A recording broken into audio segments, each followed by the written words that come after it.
she's basically playing with his feelings. And over the course of time, this guy eventually gets used to the notion, you know what? Girls can be trusted. They basically have multiple guys. I think you were just dealing with yourself in a very stupid way.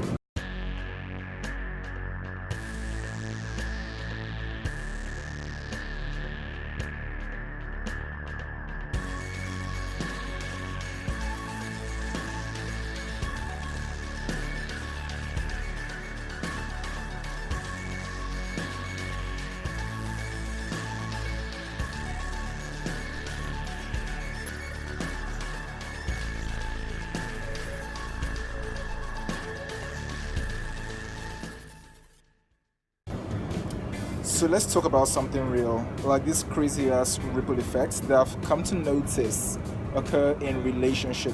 So let me put it this way: the girl is quite young, yeah, and she found herself dating this dude that probably had other girlfriends in his life.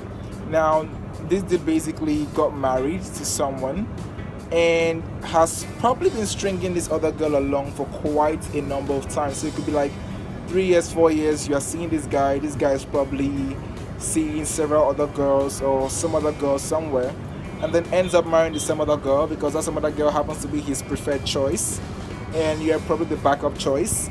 And at the end of all of that, this girl feels hurt, and after these 4 years had passed, she decides to be the kind of girl who gets to date several other guys herself because she doesn't trust guys, basically, you know. And any of the guys in question who chooses to tighten up with her, she's fine with any of them, literally. Now, while she's doing what she's doing, she meets a guy who is quite into her, a guy who would prefer her as his first choice, but perhaps is not someone of means at the moment, yeah? And she's basically playing with his feelings, the same way her own feelings was played with, basically. And over the course of time, this guy eventually gets used to the notion, you know what? Girls can be trusted. They basically have multiple guys, you know, and for some reason over time, the guy becomes someone of means. This girl ends up marrying somebody else, perhaps after stringing this other guy along for 2, 3, 4 years, whatever, it doesn't matter the length of time. And basically, this guy has that same notion in his head that, you know what, date multiple girls, have a preferred option, have substitute options, basically, and anyone that is available when he's ready to get married is the one he will end up marrying, right?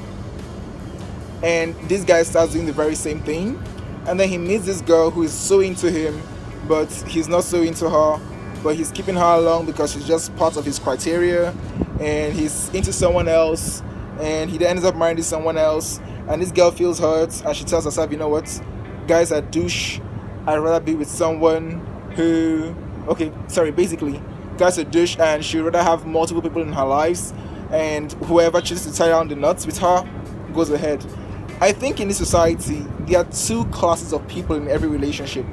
You have number one, the preferred option, and number two, the substitute option.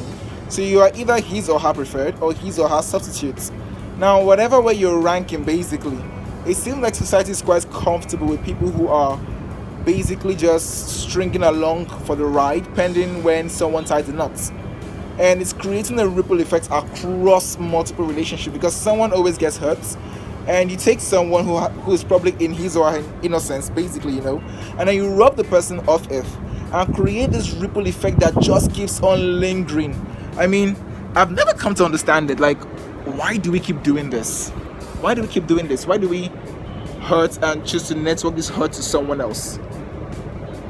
Like, we can make up our mind on what we want to do concerning our own relationships, but you can identify, I mean, you would know someone who is just a virgin in mind, you know, or a virgin at heart when it comes to relationships. If you're the kind of person who wants to have multiple relationships, who wants to have several girls on your corner, pending the one, well, several girls on your corner, basically, and you're waiting for the Mrs. Right from all of them, or you're basically just having them on your corner, hoping that someday when you're someone of means, and by someone of means I mean someone who is capable of marrying them, marrying one of them, that basically the one that you prefer will be there for you. And if the one you prefer isn't available, then the one that you don't prefer but she's pretty cool, you know, close to your choice number one, is there for you. Be careful not to get people who you know are quite vulnerable in that circle or in that entire entanglement of yours. Because what I do know is going to happen is this: you end up creating a ripple effect.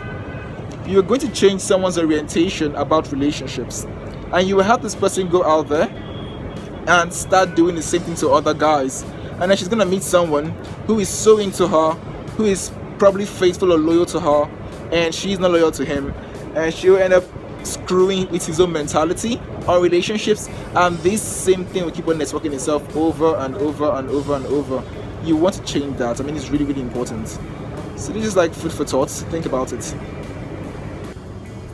So I now basically said this about people who are in active relationships, but we have friends, right? People in our circle, people that we actually listen to, and from observation, what I've come to notice is that people tend to talk about their own experience with their own friends, and it helps inform or basically create an opinion or a kind of shield for that friend, or an ideology basically for that friend. And that friend says, you know what, I've seen how a couple of my friends are hurting over guys in their life, and they choose to become that kind of lady who have multiple relationships pending when they get married. Or guys get tired of being hurt by girls, and they've heard this very story from their friends basically, but perhaps they haven't even experienced it themselves. So they choose to be the kind of guys that basically want to protect themselves from that kind of hurt or harm, emotional baggage, and they allow themselves open to multiple relationships.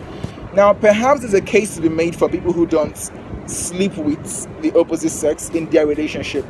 I mean, if sex isn't part of your entire charade, then perhaps, I don't know, perhaps it's okay. But if it is, I think you are just dealing with yourself in a very stupid way. Seriously, having multiple sexual partners till you are married, I think it's just quite crazy. Really, that's just my own opinion. I mean, the world has its own opinion out there. If you want to roll with them, then go ahead and roll with them. But if you're having multiple relationships, multiple partners, and they are not sexual partners, basically just have guys in your life that you entertain, they're all asking you out, you have a preferred option here, but you don't trust your preferred option, then I don't know what a relationship is if you don't have a preferred option. Well, if you don't trust, basically. I really don't know what you're even doing in that relationship. But I can understand. People can be douche, guys, girls. People can be douchebags. People can be sluts. People can be assholes. People can just do stupid amount of things. So I think if you want to find yourself in that kind of mix, then try as much as possible to keep sex out of that relationship, because you don't truly understand people. Well, let me not say you don't truly understand people. Let me say something. Let me put it this way: you don't really know what you would do when the opposite sex is, or basically when your partner is doing something that you don't find comfortable. You don't really know what you're going to do in return or how you're going to respond to it if you're already sleeping with them. Sex just changed the whole thing. It's a game changer. The moment you get involved with them sexually, it has a way it screws with your brain and your hormones. It's a huge, huge, huge game changer. So if you're going to find yourself doing things like that, then try and keep sex out of it, really. So you can basically understand who these people are. You can see what your reaction is going to be when you're not sexually aroused. You can see what your own reaction is going to be when you don't think, man, this guy is the guy who slams best, or this girl is the girl who knows how to grind the best. I mean, if you keep sex out of it, then you can truly figure out who these people that you're allowing in your life are, and to give you a more informed opinion, basically, on how you want to treat them. Well, that's my own nuggets for today on relationships. I just had to throw this in there because it's something that has been playing in my head for the past couple of weeks. And I talk about quite literally anything, like I always say. So if you're new to this channel, give me a thumbs up, go subscribe. If you're looking for some more videos like this, trust me, as more come up, I'm going to put it out there. I like to read wide as well, so if I see it's in a two that I think I should talk about, I'll talk about it. And for me, I always do what I can to keep it real. So till next time we see, have an undefeated mindset, okay? Cheers.